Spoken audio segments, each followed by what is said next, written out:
Alright gamers, listen, there is a video that I want to watch with you. Why does everyone hate Dark Souls 2? Without further ado, let's start watching, shall we? Over the years, I've been slowly gobbling up every bit of Soulsborne content I can by collecting platinum trophies. As I crossed each game off the list, I saw what loomed over the horizon growing closer and closer. And I knew that eventually I would have to conquer that beast. Of course, I'm talking about the infamous and forsaken Dark Souls 2. Okay. The thing that I immediately want to mention is the fact that I have hard time trusting people that looking up to an idea to platinum every single game. Instead of focusing on the meat of the game, they are focusing on pop-ups in the UI of the system they are on. But yeah, let's continue.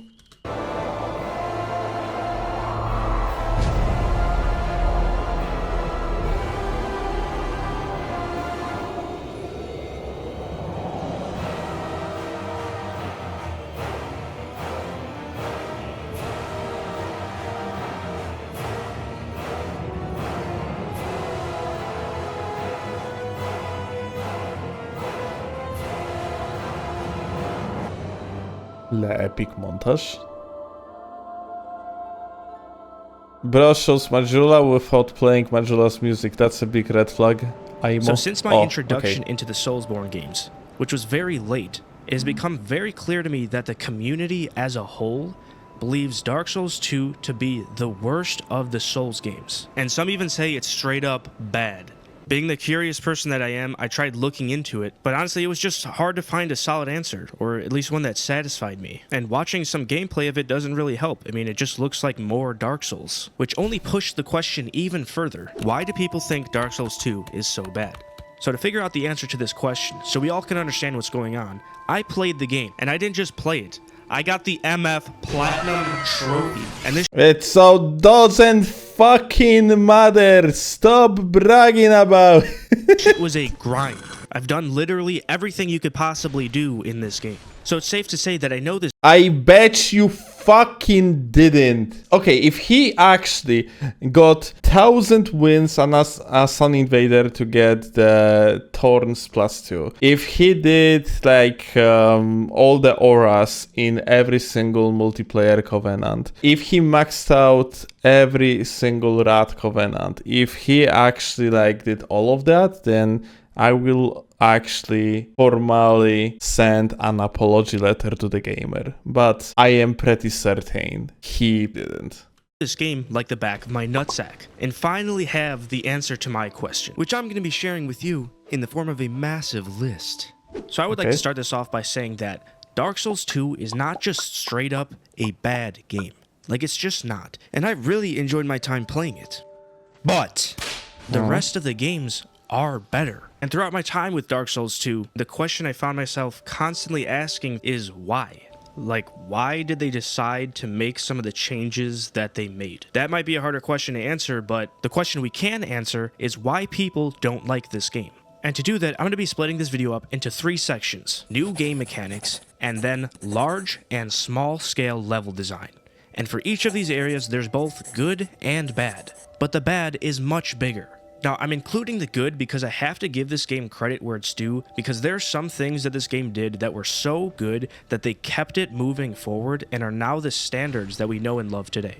So let's start with that in the new game mechanics that are good. And for a lot of this video, I'm going to be referencing Dark Souls 1 because that game showing remastered set the expectations. So I have this massive list in OneNote here, which kind of looks very scary, but we're going to go through it and everything's going to be okay, I promise.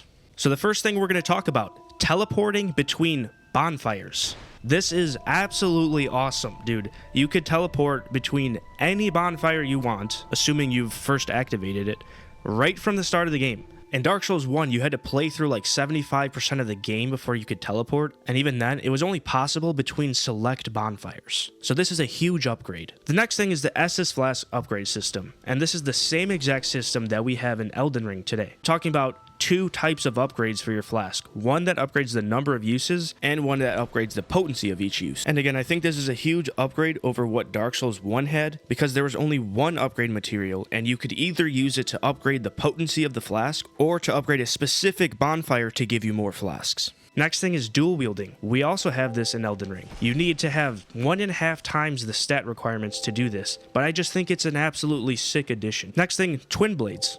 This is a weapon that they carried over into Elden Ring. Don't know why it skipped Dark Souls 3, but it did for some reason. Next thing we have here, life gems. These are basically healing items. They're not like a huge deal, but it's pretty cool to just have these. They are a huge deal. What?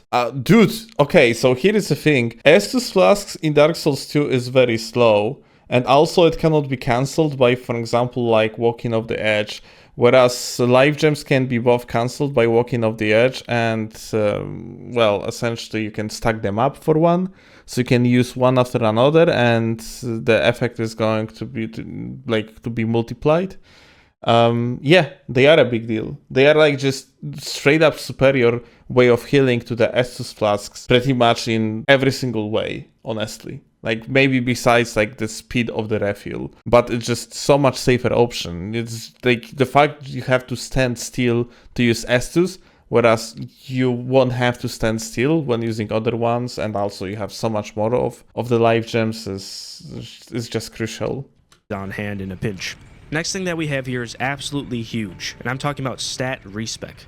We had this in Dark Souls 3 and Elden Ring, but this is where it started. It works just like Elden Ring. You find these items called soul vessels in various... Except you can have infinite amount of these, and you don't have to use cheat engine for the sake of to respec infinite amount of times. You just need to farm yourself bonfire aesthetics, or aesthetics, I don't remember how exactly it was called. And yeah, and then you can easily farm the equivalent of the larval till in the process, the soul vessels. Various locations, and then you take them somewhere and you could respec your character. It's exactly the same thing. The next thing is Pharos Lockstone / Fragrant Branch of Yore. Basically, these two items are both keys that open respective doors. Now, the only issue I had with this system was that there's like 20 times more doors than there are keys, and you never know if you're wasting the key or if you're using the key to unlock a crucial bonfire that would save you a massive amount of time. So pretty much everything in Dark Souls 2 is farmable, so I wouldn't be surprised if those are farmable too. They aren't, you say? Oh well, that's surprising, because yeah, pretty much almost everything is farmable in Dark Souls 2. Okay, never mind. First of all, they are actually farmable through the rats. You have 8% drop, and also by joining the Covenant and killing intruders, multiplayer mechanic, you can absolutely farm them. So, of course, the Pharos Lockstones are farmable, like pretty much everything in this game. And yeah, like overall, this is one of the biggest upsides when it comes to Dark Souls 2, since Dark Souls 2 was very well designed around its multiplayer systems. You basically do not ever have to use any sort of the cheat engines if you want to play only online and stuff. Pretty cool stuff, but hey, let's continue. Bonfires. Basically, you sit down at a bonfire and there's an option to burn an item. There is an item called Bonfire Ascetic. This is something that I think is like sorely missed in Elden Ring. So you burn a Bonfire Ascetic at a bonfire and it resets all of the area's items and all of the area's bosses, and then it elevates that area into the next new game cycle. I feel like people have been asking for the ability to repeat bosses in Elden Ring for so long,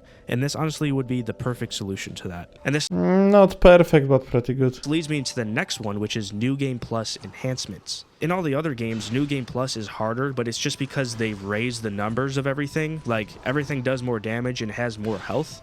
But in Dark Souls 2, you get new and different enemy spawns throughout areas, which totally changes the way it feels to play. There's also way more and different loot. Dramatic changes in New Game Plus. Like, for example, there's this one area where the final boss of that area shows up earlier in the level and then jump scares you.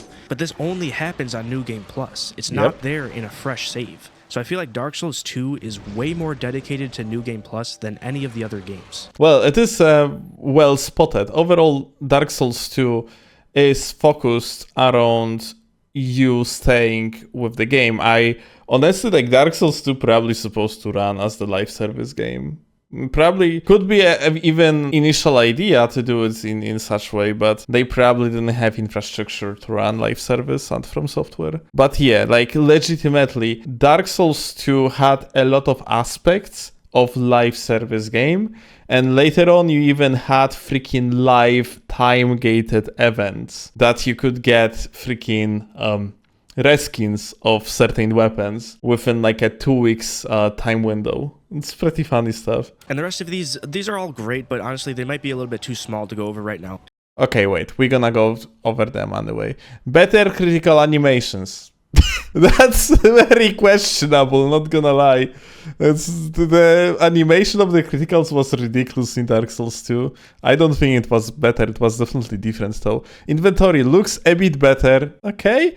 Allows to consume souls without being booted. Environmental weapons, ballistas everywhere, cinematic effects, bridge to the dragon shrine, multi-effect status, upgrading endurance also yields a bit of a health, quick climb up down on ladders, running while locked on, 4 ring slots versus 2 dynamic UI. The guy doesn't like, you see, the guy doesn't mention multiplayer at all. And I guess this is one of the cases where certain individual literally is not interested in the multiplayer part of the game and therefore just doesn't care about it. Let's make it fucking clear. If you think that Souls games or Elden Ring are single-player games, you are fucking dumbass. They are both single-player, multiplayer. It's one packed experience. Putting down the messages, participating in the co-op, PvP, those things are so integral that they are literally part of the lore, part of the story quests. It is a thing within the game. There is no division between single player and multiplayer. Yes, the game allows you to play in the single player, which is very cool, but if you are going to play only single player, you are not going to have full picture of the game. Dodging entirely the multiplayer aspect of Dark Souls 2 makes you literally losing upon like a half of the game, if not more. PvP and co-op is the place where Dark Souls 2 shine at the most. And you could read through these real quick if you want, but I want to get to the bad because there's a very long list of game mechanics that are just plain bad. And I think it's the biggest reason why people think that this game overall is bad. This is where it gets really ugly, to be honest. So let's go over this. All right, here we go. Adaptability. You've probably heard of this if you looked into this game at all, but adaptability is a new stat that does a couple of different things, but the main reason you upgrade this stat is to get more iframes for your dodge rolls. This is factually wrong. It's agility that is responsible for the amount of iframes, and you can increase it by both leveling up adaptability and achievement. So you start the game with a very tiny window that you are actually invulnerable in the middle of your dodge. And it's way too small. It completely destroys your confidence that you built up from playing Dark Souls 1. It requires you to constantly relearn the feel of dodging as you're upgrading it. And it's not till like the mid to late game where it starts to feel more like the other games and like you could actually dodge things.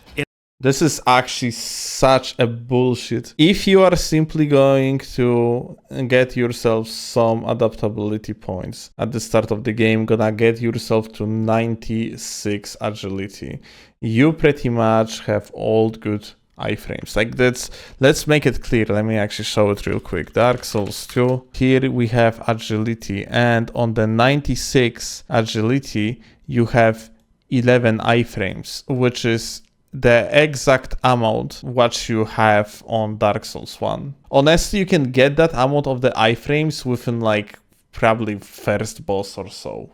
It's super quick, man. It also sucks you dry.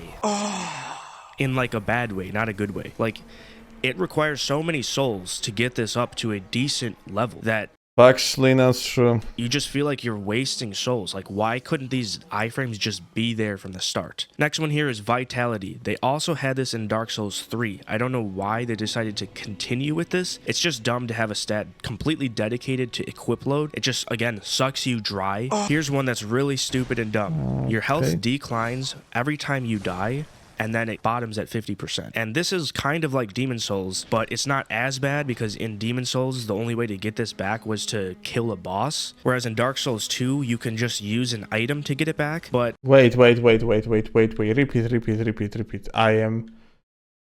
Wait, again. I think, what? Your health declines every time you die, and then it bottoms at 50%. And this is kind of like Demon Souls, but it's not as bad because in Demon Souls, the only way to get this back was to kill a boss.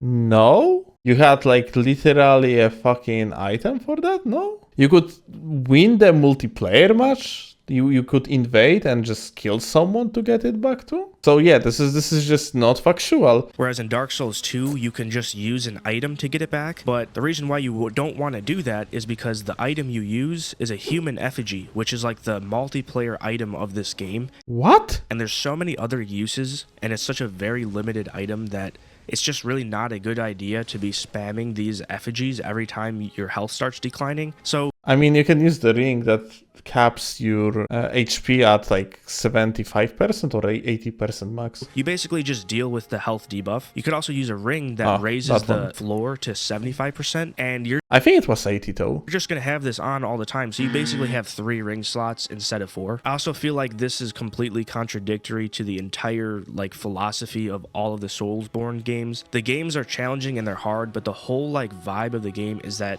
yeah, there's a challenge, but you're going to figure it out and you're going to get through it.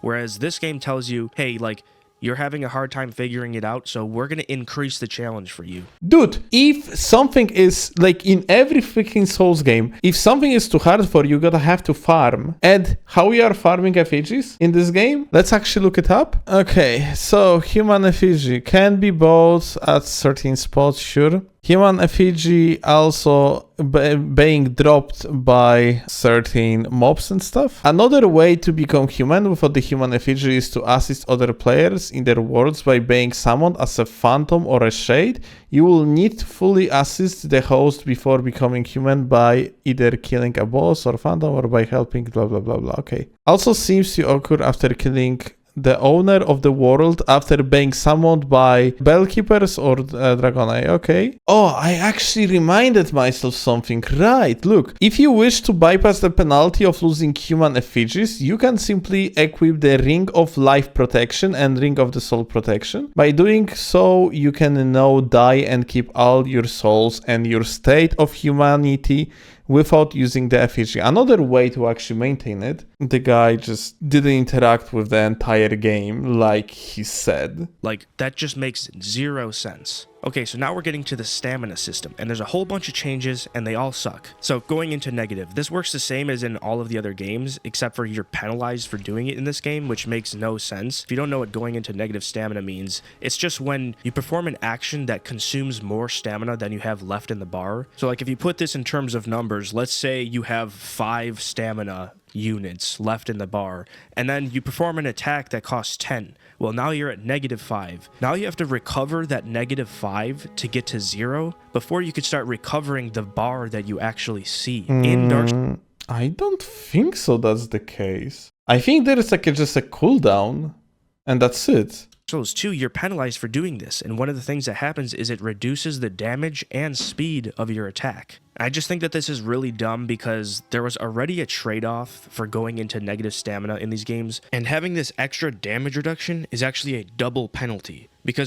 bruh, you are getting punished for bad stamina management. Where is the problem? What? That's literally one of the coolest aspects of Dark Souls 2. Especially cool in PvP, where people just cannot spam roll like a fucking monkeys, and they have to be very wary of what they are doing. Like, even if, speaking of spamming rolls, Dark Souls 2 has super cool system that essentially increases the amount of the stamina spent per every consecutive rolls of yours, which is great. It's fantastic. Stamina system in Dark Souls 2 is, yes, it is very punishing, but it is definitely like very, very, very good system once you're actually gonna hang out of it. Because remember, you already had to wait for that negative stamina to recover. So that means that that attack already costed you more time than usual. So it was already balanced, and this risky style of play was something that you could choose to do if you wanted to. No. If you are continuously on the low amount of the stamina, your stamina management is shit. This is not something that you're supposed to be doing in any of the games. Whereas now in Dark Souls 2, you kind of just never do it because there's such a big downside and it's just never worth it. So you're basically never going to be doing this. You're always going to be making sure that your stamina bar stays in the positive, which means you're never using the stamina to its full potential. It's kind of... No, you actually starting to learn how to properly manage your stamina. Wasteful. Going into negative stamina also prevents you from running until the bar is fully regenerated. Now, I thought this was a problem unique to Dark Souls. It's not true, no? No, it's definitely not true. 100%. It's you absolutely can. It just, yet again, you have like certain type of cooldown, and that's it. Too, but after looking into it, it turns out this actually happens in all of the games, even in Elden Ring. But I only ever noticed this while playing Dark Souls 2, which leads me into the next couple of points. Because in this game, stamina management is important. Which is that there's simply not enough stamina in this game. Holy fuck, a scrub. Jesus Christ, Upgrading okay. endurance doesn't give you much I am stamina, so mad and certain listening things to seem it. to cost way too much. So here we go, look at this. So that's how much stamina it costs to swing an Ultra Greatsword, the heaviest weapon type in the entire game. And now here's what it costs to just dodge. So you could... Yes! That's great! Your most important dodging ability should be costly.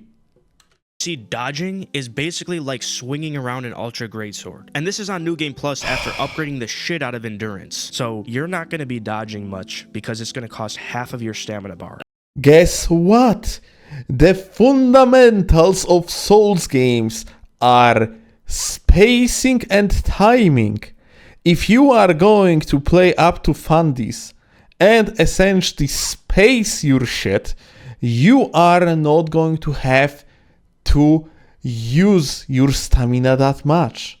I just don't get why it's so much. It wasn't like this in Dark Souls 1. And it's not really pleasant to just like stand around. Like, look, you literally right now just fucking strafed. So much. It you wasn't see, like this in Dark Souls 1. at this moment, it's not really pleasant. here, to just, like, you went onto the guy's backs.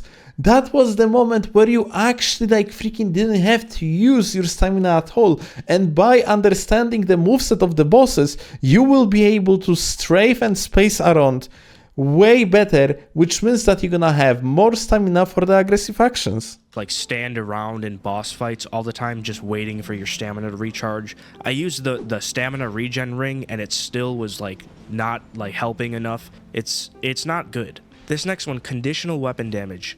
Absolutely infuriating. Okay? So the damage of your weapon is lowered for all kinds of reasons. One of the reasons, for example, if you decide to give the enemy your tip. Oh no, like one of the coolest mechanics in the game and the guy gonna complain about it. So let's say you're using a really massive long sword. If you hit the enemy with the middle of the sword, all will be normal. But if you hit him with the tip of the sword, it's gonna do reduced damage. Okay, so basically you're penalized for making the most out of your weapon and taking advantage of its reach. You also... No, you are not getting penalized. You having a little bit lower damage for the sake of using that safety net of the essentially like a long range with punish, let's call it that way, in exchange for lower poise damage and lower overall damage, yeah? But if you're going to commit more, then you're getting more rewarded. Also have your damage drop if your weapon clips through the environment. And if you use, like I was using, an Ultra Greatsword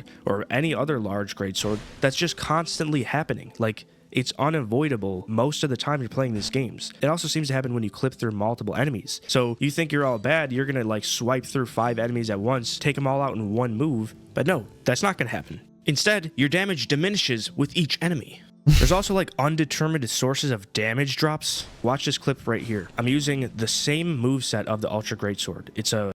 Honestly, that's actually like, I never had an issue with that, but I guess if you think about it, it might be like annoying to some people. So like, I guess that might be considered as valid criticism. Two-handed light attack. So I go attack this guy once, one-shots him. Now I walk right over here to another of the same enemy, and now it doesn't one-shot him. And I really don't know why. It almost seems like there's a random modifier on one-shot him. Just let me actually see one thing. I wonder if Greatsword has maybe a counter damage of any sort. Yeah, it does. 130. So like here, look, like the guy is in the attacking animation, which means he probably, like, this mob received the counter damage. I once 7 to 9. One shots him. Now I walk right over here to and here another of the same. What happened is this guy is just standing up there, so he probably didn't receive the counter damage. Yeah, it's probably counter damage. Like there's a random modifier on the damage of your weapon. Yeah, definitely there is like no random modifiers in this game. Or it's like there's a random modifier on enemy health. Like it's unexplainable. I really don't know what's going on, and it's very annoying. Also, I don't know if anybody else plays like this, but when I play these games, I kind of really rely on the knowledge of how many hits it takes to kill certain enemies. So if a particular enemy takes only 1 hit to kill, I'll save that knowledge for later, and then in a moment where I'm like trapped in a corner and there's that specific enemy in front of me, I know I could kill it in 1 hit and then move on. But in this game, that doesn't happen because there's random debuffs that lower your damage, and now the enemy will suddenly take 2 hits. And so you kind of like don't ever know what's going to happen when you're attacking an enemy. Now I want you to think about some of these game mechanics and ask yourself, what are the devs trying to tell you? Do they not want you to clip weapons through the wall? Do they not want you to attack enemies using the full reach of the weapon? These things are unavoidable unless you just decide you're never going to use a large weapon. And if that... So here is the thing, you having diminishing amount of damage depending if you are going to hit the wall and stuff, like I guess it might be a mechanic that is just simply controversial. I assume they just wanted to go for realism wannabe type of the diminishing returns mechanic, but it might be considered controversial. When it comes to the tip damage, then I would say it is just somewhat of a change that is not bad at all. Like, at least in PvP, this mechanic allows you to space out the spear in the way that you are still going to be hit, but you are not going to be poise broken. And then you can get into the range of the attack and then punish a spear that otherwise would be very bad matchup for you if you are using shorter weapon. So honestly, like, that mechanic has a lot of the upsides in my eyes, and I enjoyed that in Dark Souls 2. I think it was pretty good. That's what they're trying to tell you, then what's the point of even having Ultra Greatswords? Like, these mechanics clearly don't add anything to the game, and they... So, Ultra Greatswords, besides literally 1 weapon in the game, like maybe 2, are just underpowered in Dark Souls 2. And that's it. Like, so the big weapons just fucking suck in that game. It's a balance issue. They just take away from the experience. Alright, these next 2 are kind of connected. Lock on in this game is a soft lock. So what that means is you can still attack in multiple different directions, even if you're locked on, which constantly messes with your ability to strafe or backpedal while attacking, because the attack will be in whatever direction you're currently moving instead of at the enemy. The only way to deal with this is either to let go of the left stick, and who wants to do that every single time they're attacking, or you hold your stick in the direction of the locked on enemy. And I think this is pretty obviously nonsense, because if I wanted to attack in different directions, then I wouldn't be using the lock-on feature. That's the whole point of... Bruh, of course you would want to do it. Aside from the fact you can speed up your attack with certain weapons just basically by hitting someone with early frame of the attack. You can also just angle your attacks for the sake of to catch someone like dodging your shit or whatever, yeah? Like there is a lot of the ways when this thing comes handy. It is not the bad implementation. Locking on. Next one is the movement system is locked onto 8 cardinal directions from your character. So think of like compass rose on a map. You could only move along these directions. Now watch these clips. You could clearly see in Dark Souls 2, the guy is like snapping to different points as he's walking in a circle. But in Dark Souls 1, it's very fluid and like basically has infinite amount of directions. This is valid criticism. For the sake of to get rid of that, you actually have to install that zone mod for Dark Souls 2. But yeah, this is actually valid criticism. Like you are kind of like turning around like a tank. That you could move in. And the fact that this exists makes the soft lock even Without the worse mod. of an issue. Because remember, now you're aiming at enemies while locked on. So guess what happens when an enemy falls in between 2 of the 8 directions in which you can move? You just miss. You're just constantly missing attacks. And I know this is not a skill issue because this doesn't happen. This is a skill issue. You let off the stick. On any of the other Souls games. Enemies will follow you literally till the end of time. And this is connected to the next 2 bullet points that I have. So, enemies have an insane aggro range, way longer than any of the other games. That's all fine and dandy, but the problem is that this aggro range is only an initial thing. So, you walk into the range, you aggro the enemy. But if you step out of that range any point after that, it doesn't matter. They no longer have an aggro range, and they will follow you forever. The only time that they do stop following you is once you meet invisible thresholds that were specifically set by the devs.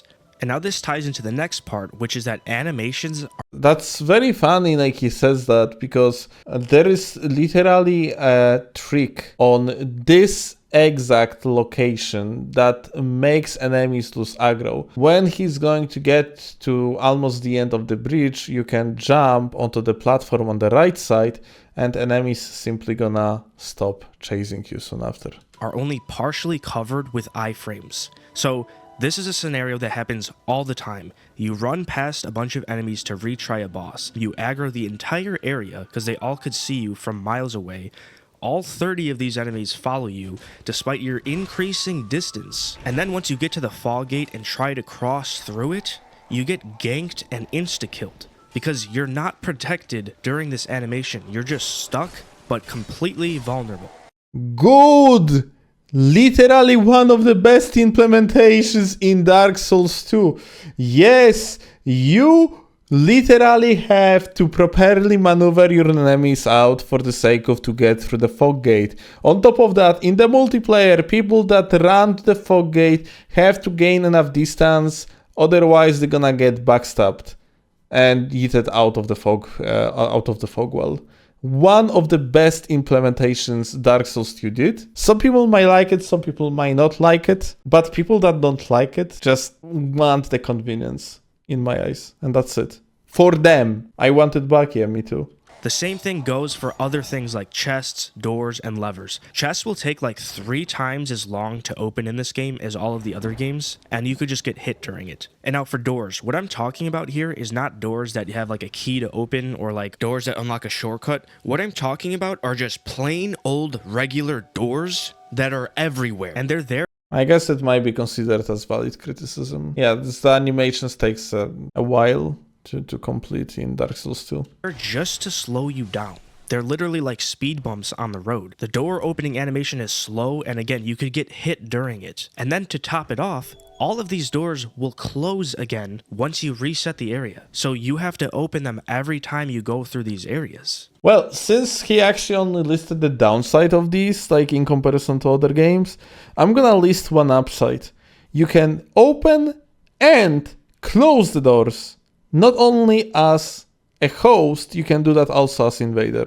So from the last bunch of things that I just talked about, my understanding is that they don't want you to run past enemies, which I kind of understand, but there's already an incentive to not run past enemies the first couple times you are going through an area, because if you do that, you're going to miss all of the souls. You're not going to be able to level up, and every boss you fight is just going to insta-kill you. But when you're Okay, like this is such a forced argument. I don't even want to debunk it. Like this is like, dude, just you can only think of level 1 challenge runners, yeah, and you already know that this guy is just speaking out of his ass. On your 10th try in a boss, you don't want to kill the entire area every time. It's like the area before the boss is actually part of the boss. Moving on. Illusory walls in this game are completely hidden, and there's way too many of them. When I mean completely hidden, there's no like clever little trick. These things are hidden in just flat, blank walls, and they're all over the place. So you always feel like you're missing something. And what makes this even more insane is that you don't roll into them or attack them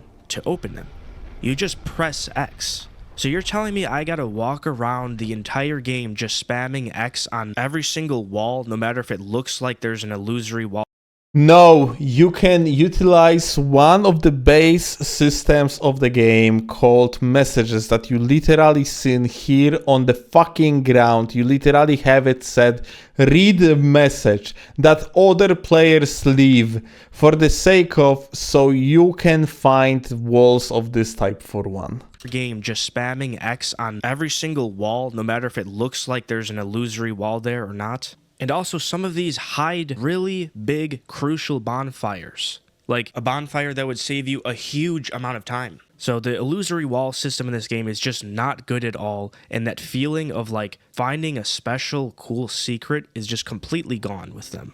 This next thing kind of happens a lot in these games, but it happens way more in this game. And it's that hitboxes are constantly scummed. Okay, show the footage. You always get hit by stuff that doesn't seem like it should connect, and it's happening way more often. And here's just a quick example. So we got this red phantom here, and watch how he hits me even though he didn't even swing. And we're going to watch this frame by frame. Let's go. So he starts his swing, and now I already am in the middle of my swing. I hit him. Okay. And this is how far his swing actually gets. Nowhere near my body. Yet him. And this is how far his swing actually gets. Nowhere near my body. Yet, a moment later, you see my health bar take some damage. Like, alright, so it is essentially the fact that how the hitbox looks like overall, yeah? It's a capsule. I had it somewhere here. So here is essentially, for example, a hitbox of the thrusting sword, yeah? If you, like, here you have actually a player. It is quite big. So what happened here is that capsule essentially did hit you. Like, part of it did hit you. And yes, it's looking kind of clunky, but I guess just the issue of the fact, like, this hitbox of this weapon is kind of big. And that's it, yeah. What? And here's another one. You're telling me this hit? Yes. Because exactly the same fucking reason. Just hitboxes like are essentially looking like this. So what happened here, like the weapon like ends here and that capsule actually hit part of your body.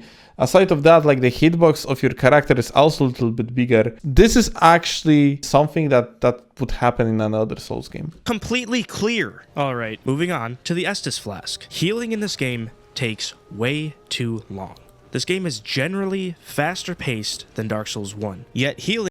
Well, I have great solution for you. You use life gems and you use the fucking like other consumables for the sake of to heal. Estus Flasks being so punishable was such a good thing in Dark Souls 2, especially in the PvP, dude. Healing takes like 3 times as long because you have to wait for it to happen.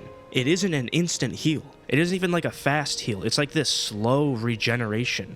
Good. Very good. And is that slow? It literally filled your bar in like fucking 1 second. It's like casting a regen spell. And honestly, I don't even think I'm going to talk about the rest of these, but just know that enemies... Okay. Weapon durability drains ultra fast, but is repaired automatically when restoring at the main. It penalizes you for playing well. What? If you are playing well and don't need to rest at bonfires, just activate them. You will quickly have to soap and spend money on repairing your weapon. No, you have freaking repair powder, an item, consumable, that you cast on your weapon to fix your shit. Although there is like one thing that he didn't list. There was like an issue with Scholar of the First Sin. Basically after the base FPS of the game was moved to 60 from 30, durability of the weapons was halved. So like overall, weapon durability I think deserves to be shut on in certain ways, just not exactly for reasons that he listed.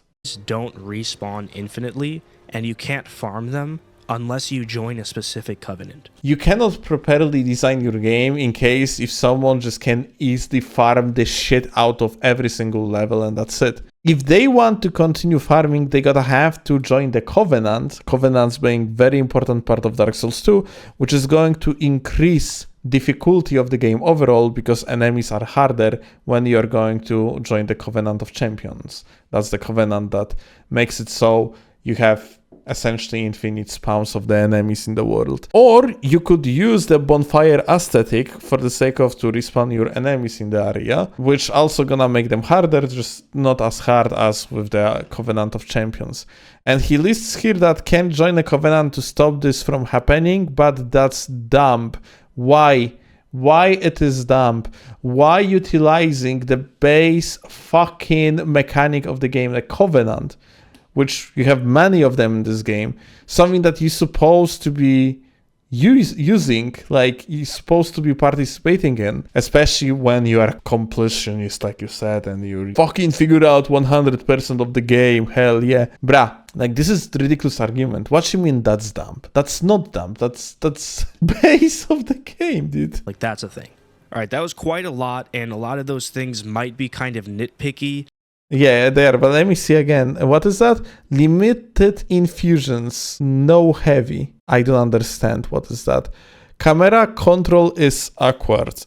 I don't understand what's the problem with camera control, according to the guy. I don't understand the argument. I just wanted to provide like a detailed look at why people think that this game is bad. And yeah, and in vast majority of this criticism, it's people playing just fucking dumb as shit. And disliking the fact that Dark Souls 2 at base has a way higher skill floor than any other of the Souls games, and you just simply have to be better at the game, which a lot of people dislike because they want to feel like superhero without putting an effort. This is a huge reason why, like all of these details working together just create this general feel of like being dragged down. I literally went back to Dark Souls 1 and played like an hour or two of it just to like see if all of the things that I'm pointing out as being negative actually made sense. And what I can say is yes, these changes are definitely bad. Somehow Dark Souls 1 feels less clunky.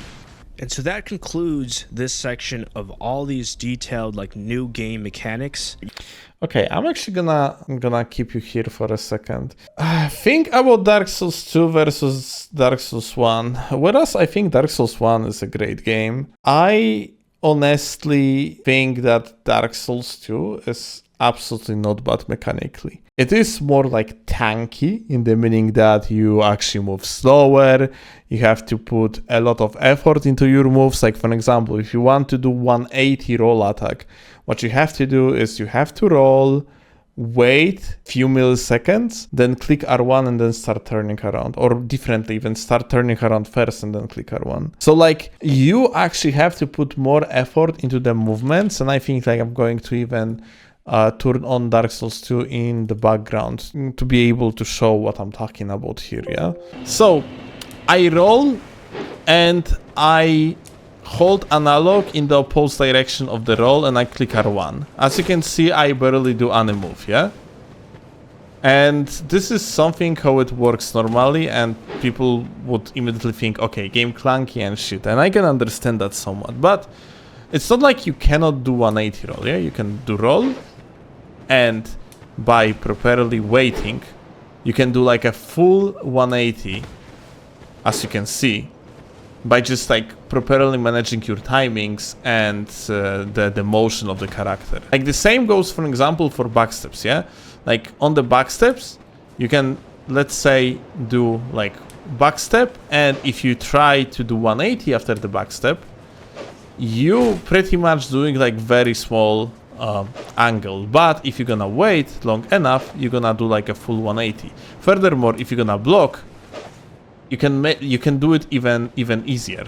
So essentially, like Dark Souls 2 puts on you requirement of giving more effort into like any moves, but at the same time it is increasing the skill floor and making like a skill ceiling even higher. So yeah, I personally like it. I think it's good. You got all the good, you got all the bad, and now we're moving on to level design. And we're going to be starting with large scale. And I don't actually have anything good to say in this section, so we're going to go straight to the bad. So when I say large scale level design, I'm talking about the general path from the start of the game to the end of the game and what you have to do to get there. So in order to explain this, I literally drew a map.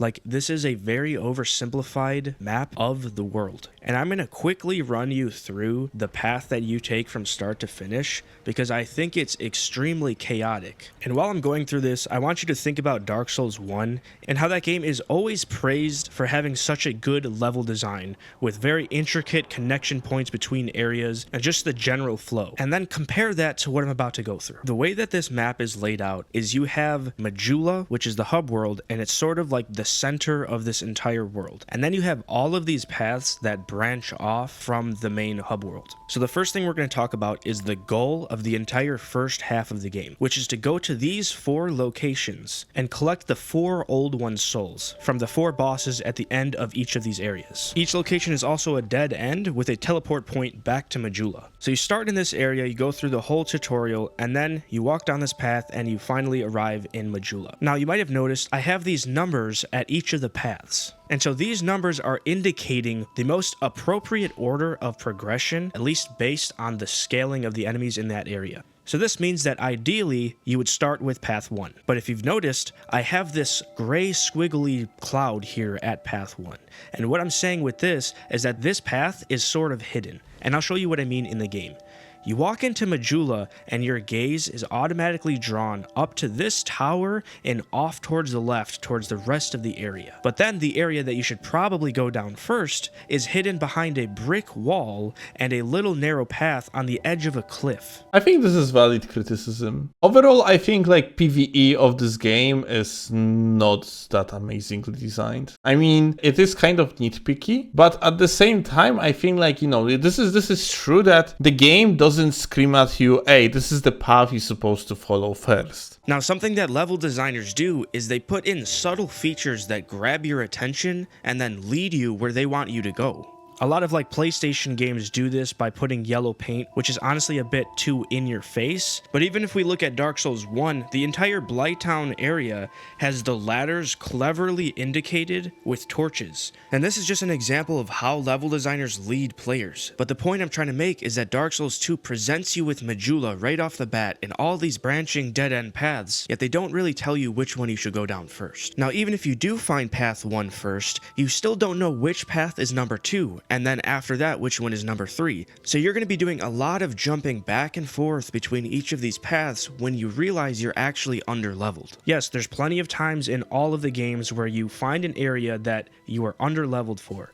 But in this game, the whole first half is just bouncing back and forth between these areas. So now let's get to the second half of the game, which also is extremely chaotic and messy. So we're going to simplify this map and erase all of these areas because they're done. Once you have the 4 souls that you were trying to get in the first half of the game, a door here at the Shrine of Winter will open up, allowing you to access all of the areas that follow. So it's actually not the only way how you can beat this wall, like the gate that is. You can either get the 4 souls, and yes, the gate is going to open in front of you. But if you are going to collectively gather 1 million of soul memory, you can essentially force open it.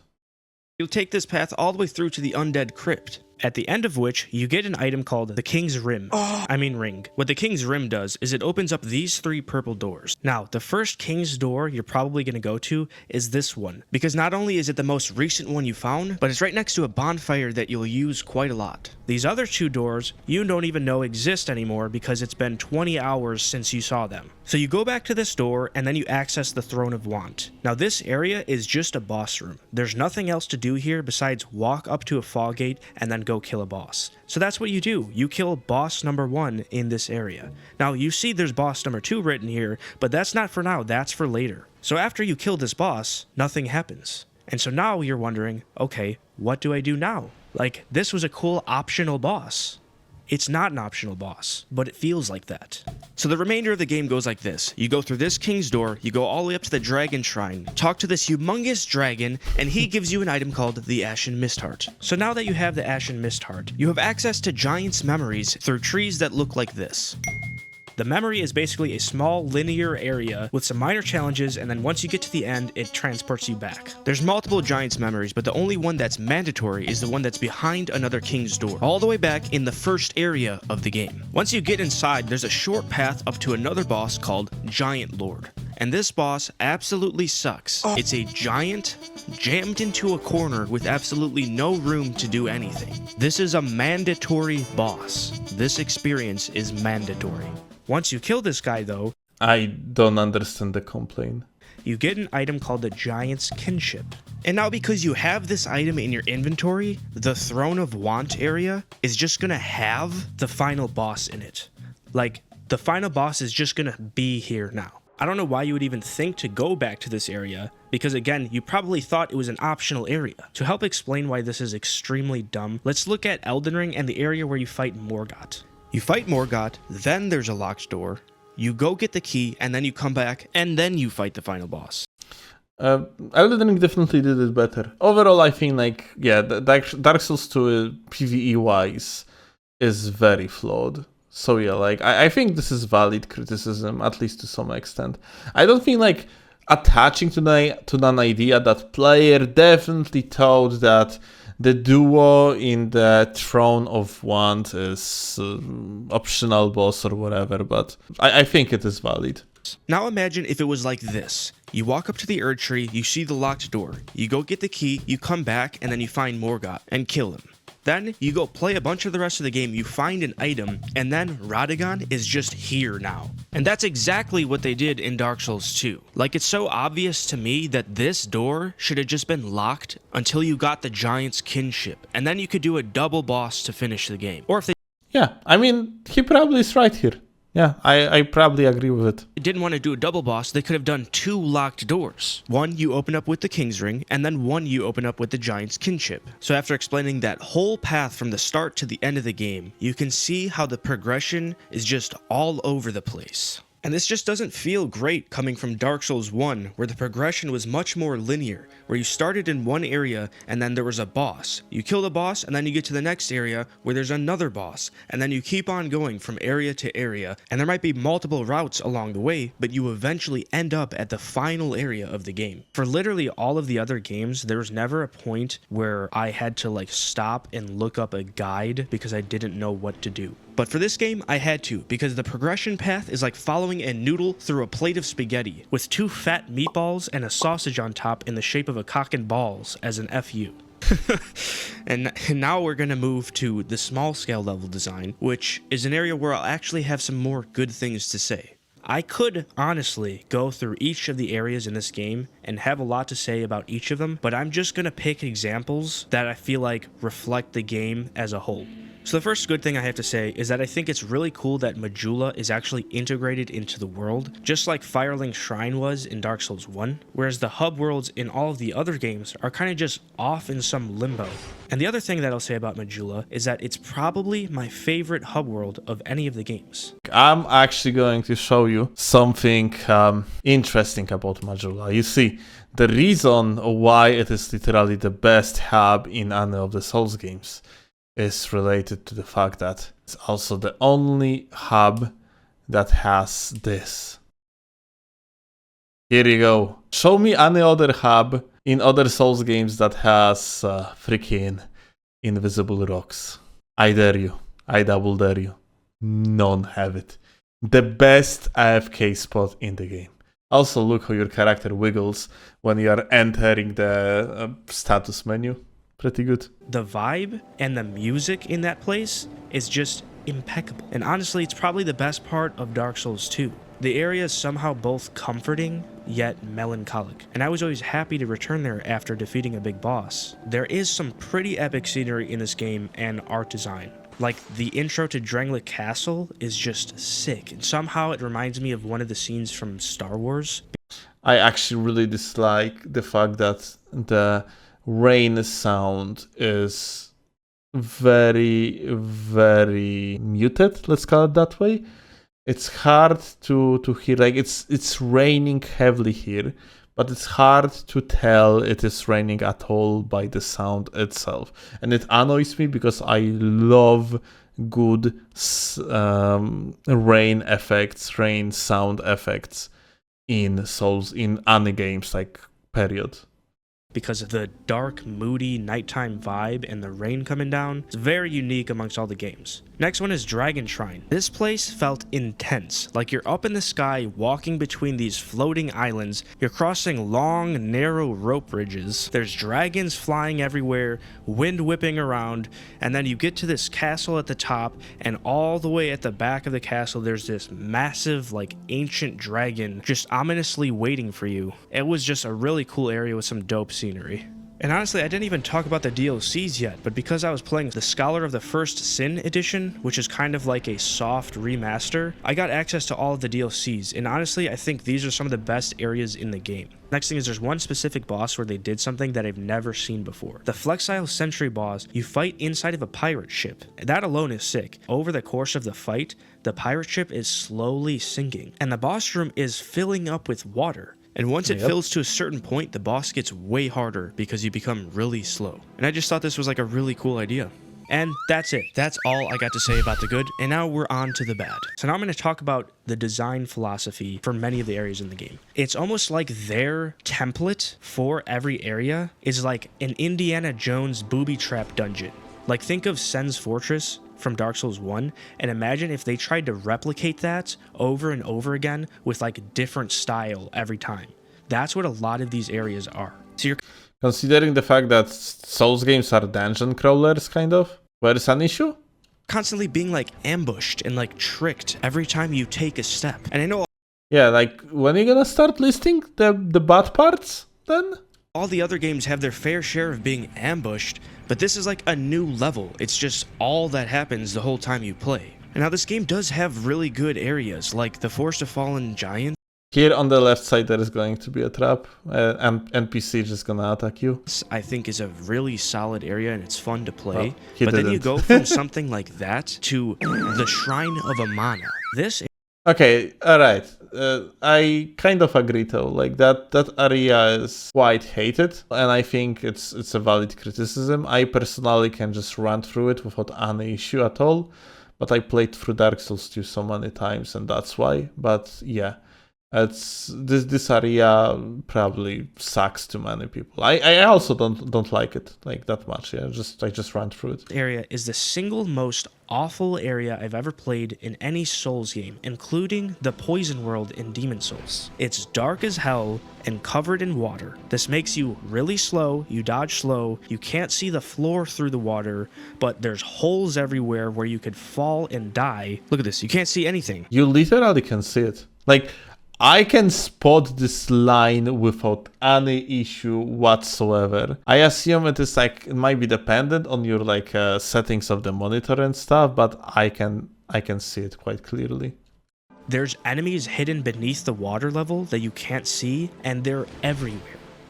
You kind of can see them though. You're just constantly getting jumped by these guys. And then there's these magic spammers, which might be the most annoying enemy in all of Souls.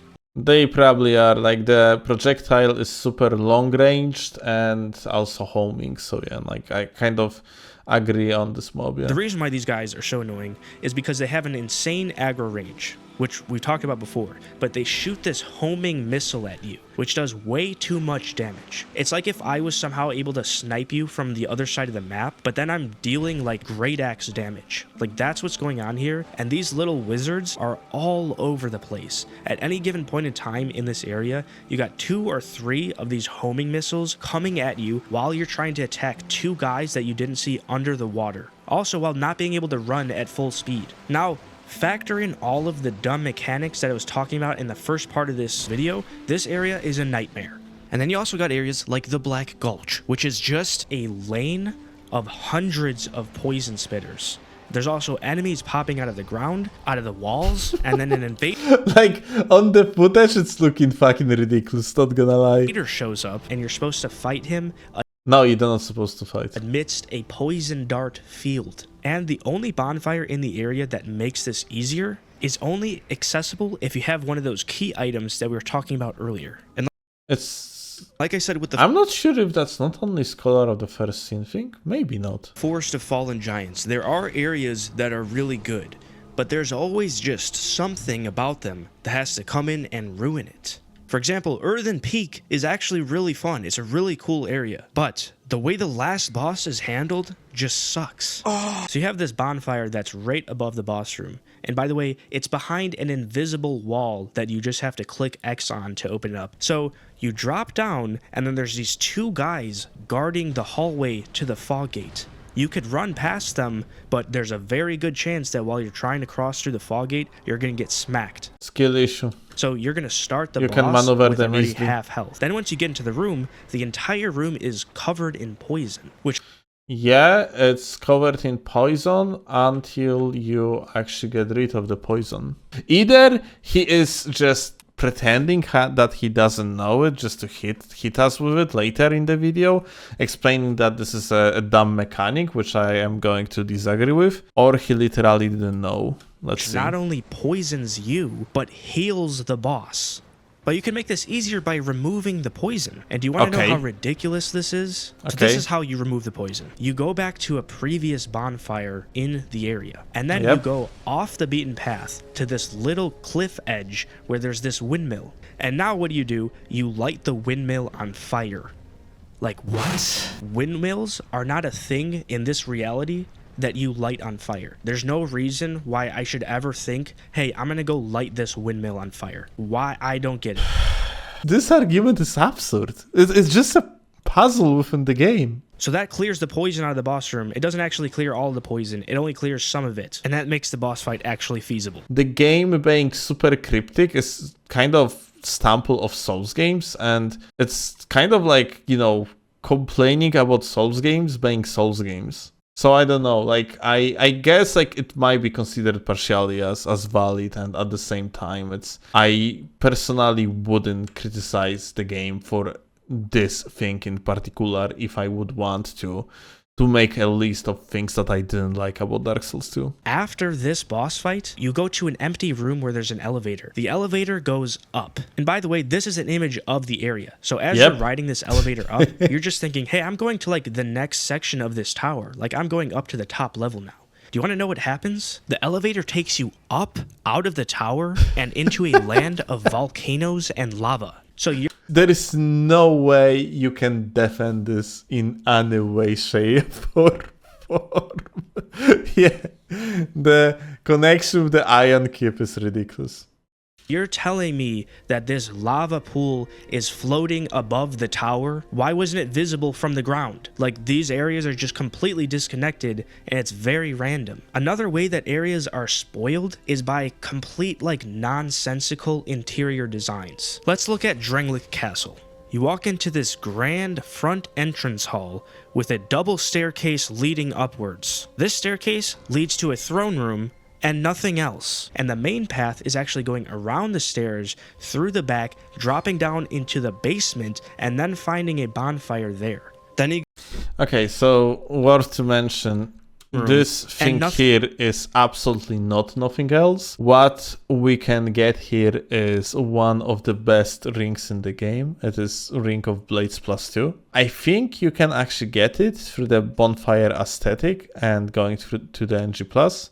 And yeah, this is like pretty much probably the best, most important ring in the game. It's very important room, actually. Down into the basement and then finding a bonfire there. Then you go to this room where there's like 10 different secret doors. Well, guess what? One of these secret doors is the main path. I'm assuming all of these are side content. So you go through this main path, and you're just walking through a bunch of like random rooms with nothing in them. Like, you don't even know what room of the castle you're in. And this continues for room after room after room. And they all look exactly the same. Oh, this one's got a lady in the background that you could talk to, but it's also empty. And then there's a boss around the corner from this last room. Now, all of that I just described, you can walk through in like 2 minutes. So it's not a long path. But the point I'm trying to make is that for such a grand and epic castle, there's like nothing here. They make you run through a path that just feels like a random assortment of video game assets. Honestly, I never thought about it in such way, but yeah, I guess it might be considered as valid criticism that like epicness of the Drangleic castle that we see from the outwards is not very well portrayed, like within like the level design of the castle itself. It feels like you're looking at one of those liminal space images where you could tell what you're looking at, but also you have no idea what you're looking at the same time. It's like we're running around in the back rooms over here. Now, I know all of the Souls games have this feeling to at least some extent, but at least in like Dark Souls 1, you could tell what part of the castle you're in. Like right here, I could tell I'm in a bedroom right now.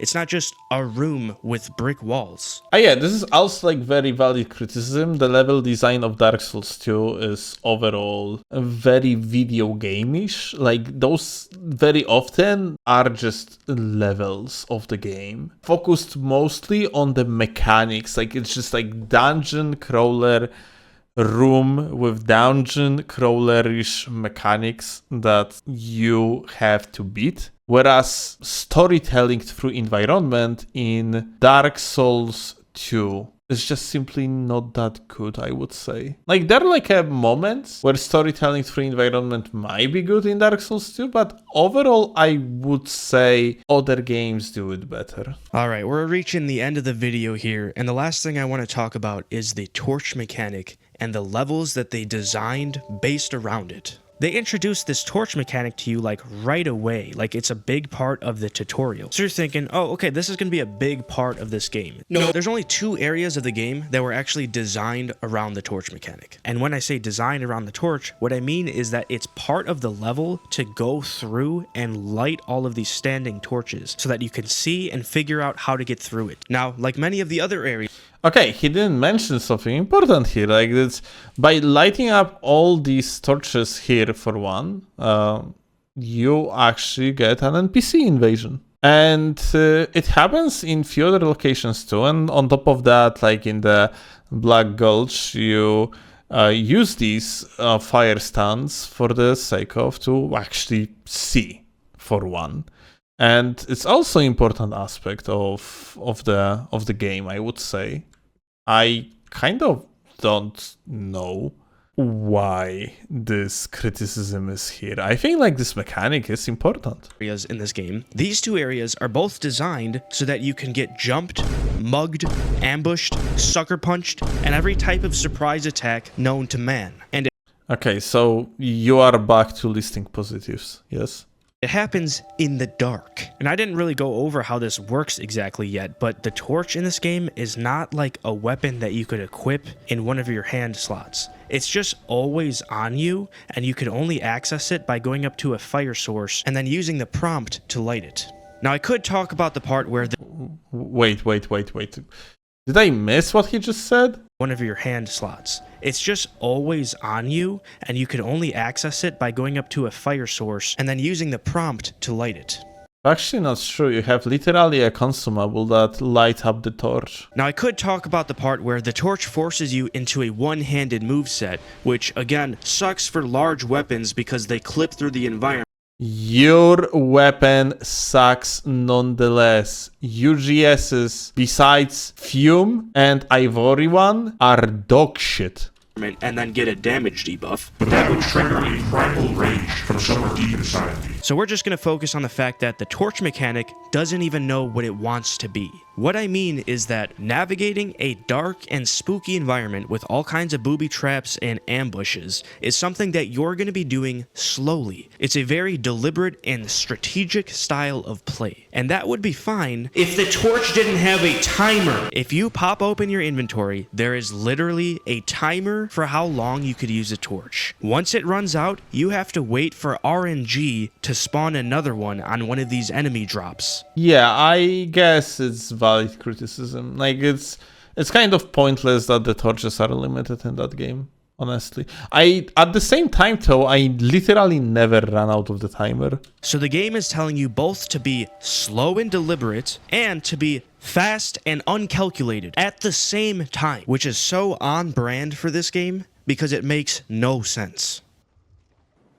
Oh.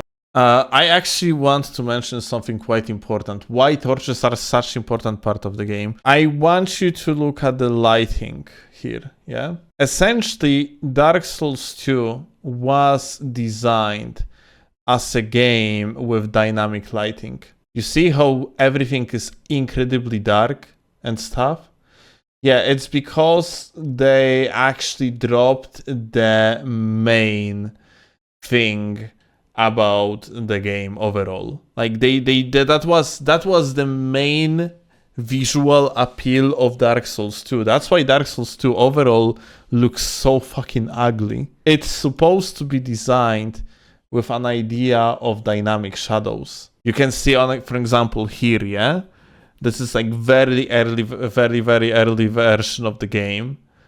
Look how the light illuminates and how much of a role it actually plays in the game. It's kind of sad thing. Like Dark Souls 2, what Dark Souls 2 was at the end is not a product that we're supposed to receive, sadly. All right, my friends, that is everything I have to say about Dark Souls 2, minus all the stuff that you didn't hear because I cut it out so the video wouldn't be too long. Now I want to reiterate what I said at the beginning of this video, which is that Dark Souls 2 is not a bad game. Which, honestly, after this overwhelmingly negative video, is kind of wild for me to be saying right now. But I really want to drive it home that this game is not a bad game, but it is the worst one of the Souls games. Because I think all the Souls games are some of the most amazing games of all time, I sort of think of Dark Souls 2 as the worst of the best. And I think I'm really backed up here with a lot of what I said in this video, based on the fact that FromSoftware abandoned all of the game mechanics that I put in the negative sections and then never went back to them.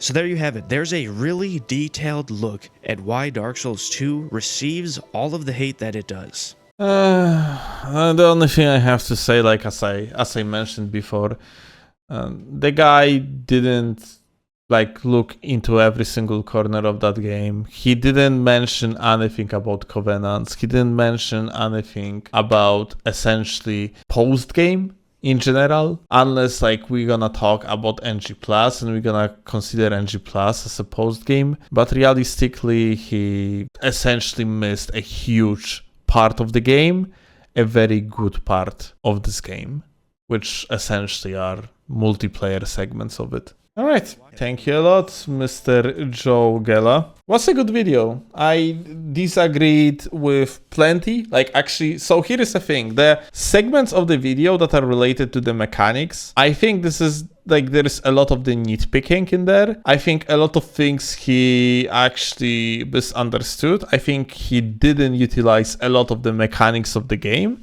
I think his experience got heavily handicapped by the fact he's using one of the shittest weapons in the entire game and like overall weapon classes.